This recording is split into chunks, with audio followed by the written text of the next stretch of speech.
You know you've done the lap record. Really? 114. No. Mike Hailwood won Honda their greatest victory in 1967. 3 months later, they abandoned him.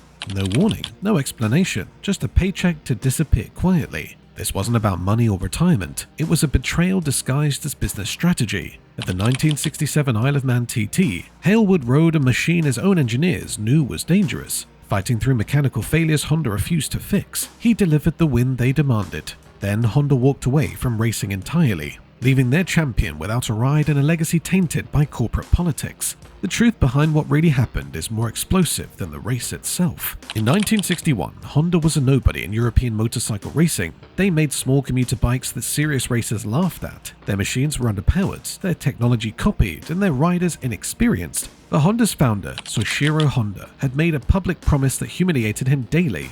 He declared Honda would win the Isle of Man TT within 5 years. The Isle of Man TT wasn't just another race, it was the most dangerous, most prestigious motorcycle race in the world. Riders died there. Winning meant conquering the ultimate test. Losing meant you were just another manufacturer with big dreams and small results. European manufacturers dominated with decades of experience. MV Agusta, Gilera and Norton owned the podiums. They had the riders, the technology and the respect. Honda had none of that. What they did have was an unlimited budget and wounded pride. When a Japanese company publicly promises victory and the world laughs, failure isn't an option. Honda threw money, engineers and riders at the problem.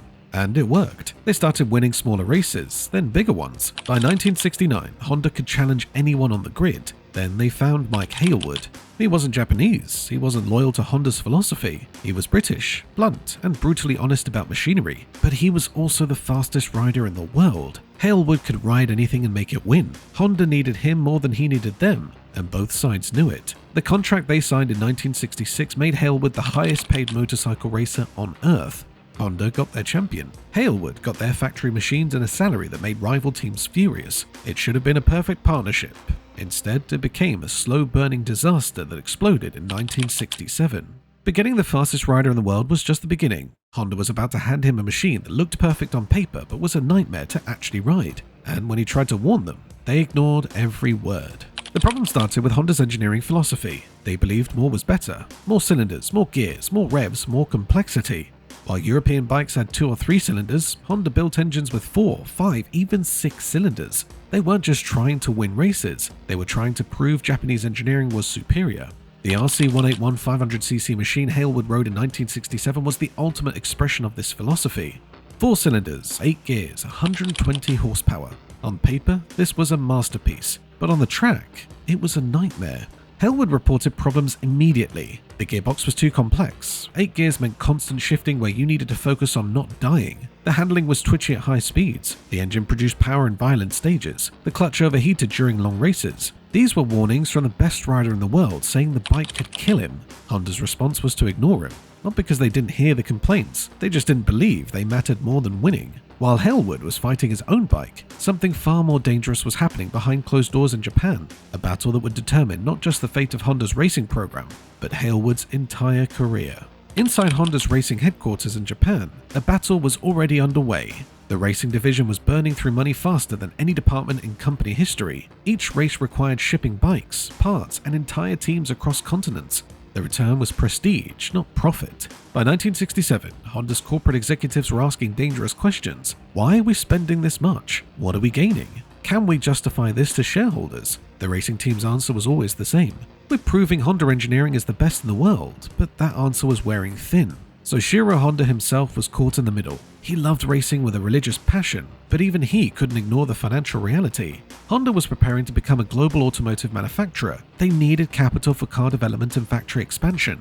Racing motorcycles was costing millions and returning nothing but trophies. The racing division knew their time was limited. They just didn't tell the riders. Instead, they decided 1967 would be their final statement. One last season of total domination before walking away, and Mike Hailwood would be the weapon they used to deliver it.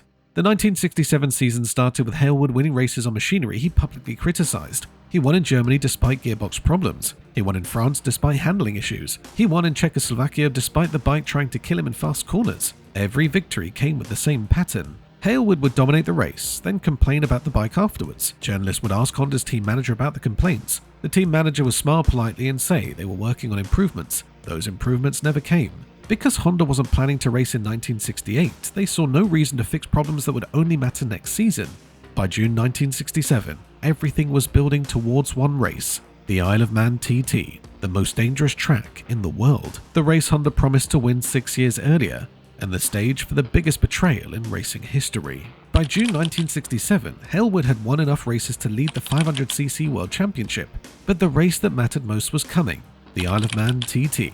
This was the race Honda's founder had promised to win 6 years earlier, and this was where Honda decided to make their final statement before abandoning racing forever.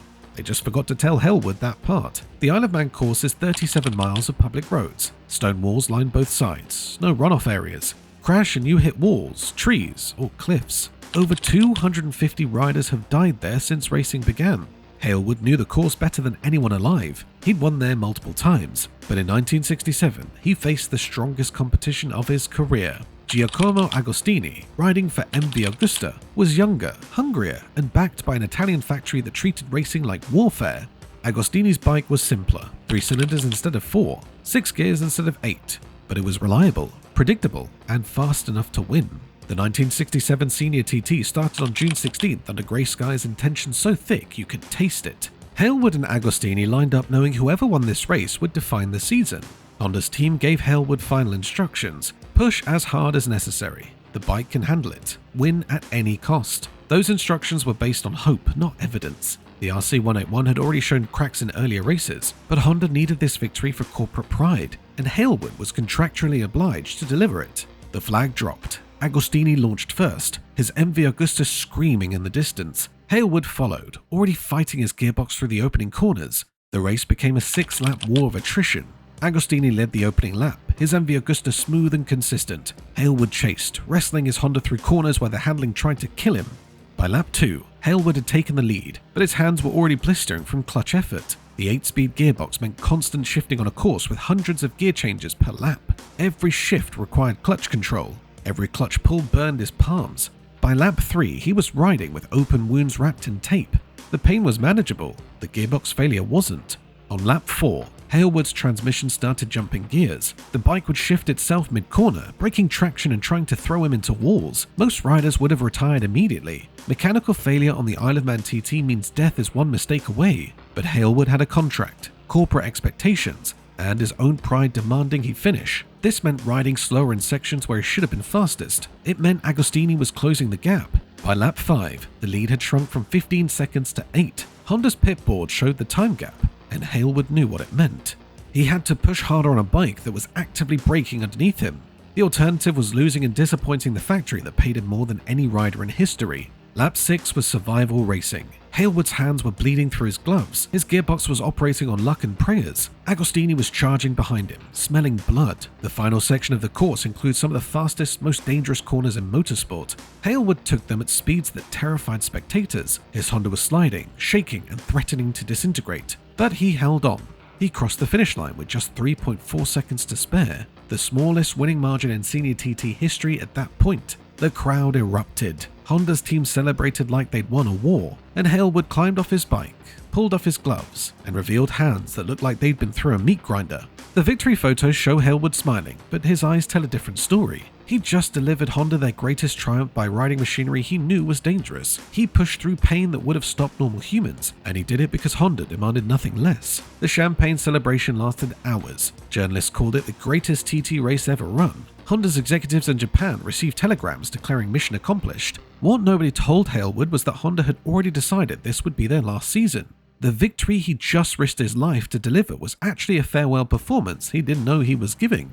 3 months later, Honda dropped the bomb. October 1967, a press conference in Tokyo. Honda announces immediate withdrawal from Grand Prix motorcycle racing effective at season's end. The official reason given was corporate restructuring and focus on production motorcycles. The real reasons were far more complicated and far more brutal.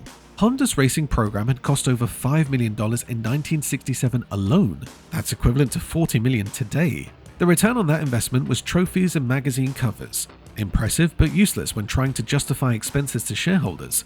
Honda was preparing to launch serious automobile production. Cars required massive capital investment in factories, tooling, and distribution networks. Every dollar spent on racing was a dollar not spent on the future, but the financial pressure was only part of that story. Inside Honda's corporate structure, a power struggle had been brewing for years. The racing division operated like an independent kingdom, answering only to Soichiro Honda himself. They spent whatever they wanted, built whatever they imagined, and ignored criticism from other departments. This created resentment among executives who saw racing as ego-feeding waste. By 1967, those executives had enough political power to force change. They presented Soichiro Honda with an ultimatum: end racing now or watch it drain resources needed for automotive expansion.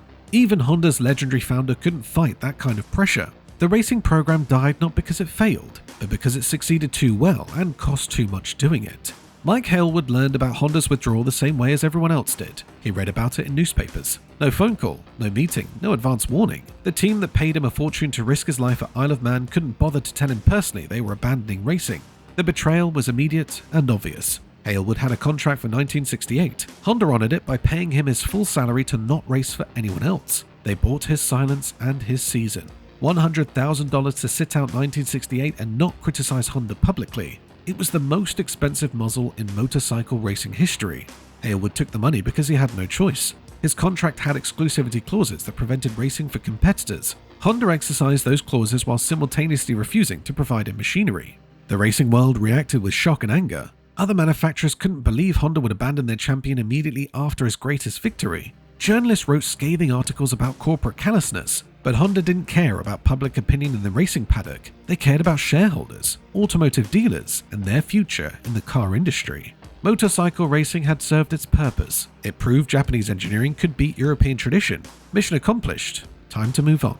The contract Honda gave Hailwood wasn't just payment, it was a muzzle. And what it cost him was more than money could ever compensate for. For Hailwood, 1968 became the strangest year of his career. He was the reigning 500cc world champion with no bike to ride. Honda paid him to do nothing while his competitors fought for championships he should have been defending. The forced retirement ate at him daily. He stayed fit, watched races from the sidelines, and waited for his Honda contract to expire. When 1969 finally arrived, Hailwood was free to race again. Ironically, he signed with MV Agusta, the same manufacturer Honda had fought to defeat. MV Agusta welcomed him immediately, giving him machinery that was slower than Honda's but reliable. Hailwood won championships with them, proving his talent wasn't dependent on Honda's engineering. But the damage to Hailwood's prime years was permanent. 1968 was gone, wasted, stolen. He was 28 years old, in his absolute peak physical condition, and forced to sit idle. Those lost 12 months could never be recovered. Careers in motorcycle racing are short, reflexes fade, younger riders emerge, and opportunities disappear fast. Honda's decision wasn't kindness, it was corporate strategy ensuring he couldn't immediately join a competitor. They bought his championship year to protect their legacy, not his career. The internal story at Honda was even uglier than the public betrayal. Engineers who built the racing program were reassigned to automobile development or pushed out entirely. Decades of racing knowledge was abandoned or deliberately forgotten.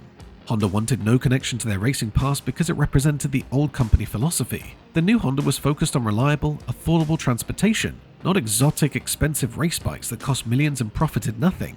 Team managers who objected to the withdrawal were told to accept it or leave. Most left. The entire racing infrastructure was dismantled in months, erased like it never existed. Only the trophies remained, locked in corporate archives where they couldn't remind anyone of promises broken. But erasing history doesn't change what happened, and the consequences of Honda's decision would follow both the company and Hailwood for the rest of their lives. Soichiro Honda himself never publicly discussed the decision to abandon racing. In later interviews, he would speak fondly of racing's importance to Honda's early development, but he never addressed why they walked away at the peak of success. The truth was too complicated and too embarrassing. He'd promised to conquer Isle of Man and delivered that victory. Then corporate reality forced him to abandon the program immediately after achieving his goal. It was victory followed by retreat, triumph followed by betrayal. For a man who built his reputation on fighting spirit and never surrendering, the withdrawal contradicted everything he publicly represented. So he simply stopped discussing it, and Honda's official histories glossed over the details. Mike Hailwood continued racing until 1974, winning championships and earning legendary status, but he never raced for Honda again. When journalists asked him about his time with Honda, his answers were always carefully neutral. He praised the engineering, acknowledged the victories, and never mentioned the betrayal. The silence was bought and paid for by Honda's 1968 contract. Even years later, when contracts had expired and grudges should have faded, Hailwood rarely discussed how Honda abandoned him. Some assumed he'd moved past it. Others recognized he was protecting relationships in an industry where burning bridges meant losing opportunities. The truth probably fell somewhere between professional courtesy and genuine hurt that never fully healed. Honda eventually returned to Grand Prix racing in 1979, 12 years after walking away. By then, Hailwood had retired from motorcycles and moved to automobile racing.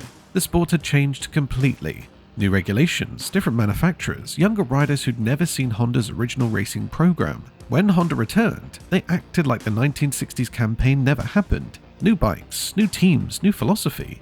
The only connection to their past was their name on the tank and the corporate ambition driving them. They won championships again, proving their 1967 withdrawal wasn't about inability to compete. It was always about money, priorities, and corporate politics. Racing was disposable and convenient, essential when it served larger strategies. Today, when people talk about the 1967 Isle of Man TT, they remember the race itself. What they forgot is what it cost the man who won it. The 1967 Isle of Man TT remains the most analysed race in Hailwood's career. Historians debate whether his victory proved Honda's engineering excellence or exposed its dangerous philosophy. Engineers argue about whether the RC181's complexity was innovation or arrogance, but everyone agrees on one fact. Hailwood rode through mechanical failure, physical pain, and obvious danger to deliver Honda a victory they demanded but didn't deserve. He fulfilled his contract while Honda was already planning to break theirs. The race was legendary, the aftermath was betrayal, and the lesson was clear. Corporate loyalty only flows one direction, and riders are disposable the moment they stop serving company interests. Today, the 1967 Senior TT is remembered as one of the greatest motorcycle races ever run. Hailwood vs Agostini, Honda vs MV Agusta, man vs machine and nature. The footage still circulates on YouTube, the lap times still impress modern riders, and the story still gets retold as pure sporting drama. What usually gets left out is what happened 3 months later, how Honda abandoned the sport immediately after their greatest triumph, how they paid Hailwood to disappear completely, how corporate strategy destroyed a racing program at the peak of its success. Those details complicate the narrative, and complicated narratives don't sell motorcycles or preserve corporate legends. Mike Hailwood died in 1981, killed in a car accident that had nothing to do with motorcycles or racing.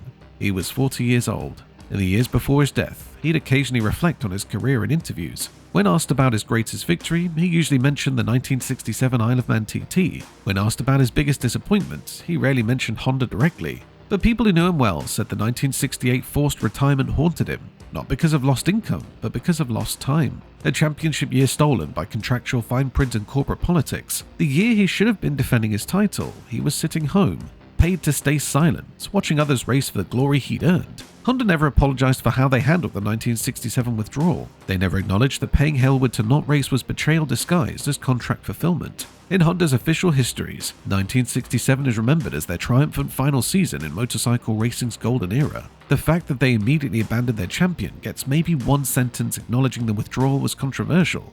Corporate PR has softened the edges, turning calculated betrayal into business strategy. The racing world remembers differently. To riders and teams who were there, Honda's 1968 withdrawal remains the textbook example of how factories treat riders as disposable assets, valuable only while serving company interests. If you think this kind of betrayal only happened in the 1960s, think again.